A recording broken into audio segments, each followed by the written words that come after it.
In today's video, I'm going to teach you how to use post performance in Hootsuite Analytics. Whether you're a seasoned social media manager or just getting started, understanding how your posts perform is crucial to refining your strategy and maximizing your impact. So let's walk through these steps together to make the most out of this powerful tool.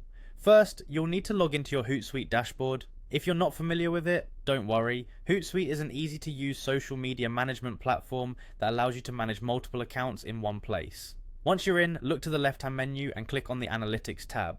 This is going to be your main hub for diving into the data behind your posts. With the Analytics tab open, navigate to the section called Data and Insights. Here, you're going to click on Post Performance. This section is specifically designed to provide you with a detailed breakdown of how each of your posts is performing.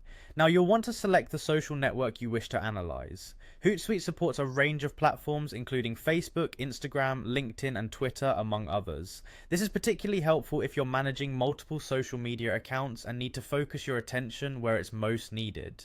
Next, you'll have the option to choose a date range. This could be a preset period like the last 7 days, or a custom date range that suits your specific needs. Choosing the right date range is important because it allows you to analyze post performance over time and spot trends that may influence your strategy moving forward.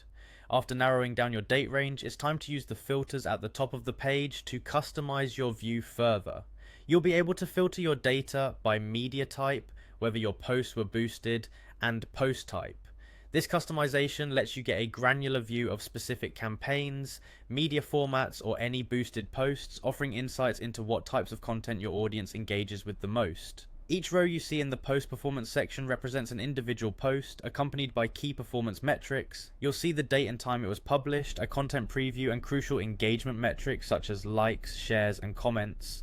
Metrics like reach, impressions, clicks, or CTR, and video views, if applicable, are also displayed. If you want to take this data offline to share with your team, you can click the export button in the top right corner to download the data in PDF, Excel, or CSV format. This is great for reporting, presentations, or team reviews, giving everyone insights into what's working. Sorting your posts by any particular metric is another helpful feature. This lets you quickly find your best content, whether you're looking for the post with the highest engagement or the most clicks. And finally, use these insights to guide your strategy moving forward. You can reuse successful content formats, refine your posting strategy, and improve your returns on investment, especially for boosted posts. With this detailed knowledge of post performance, you're well on your way to optimizing your social media presence. Happy analyzing!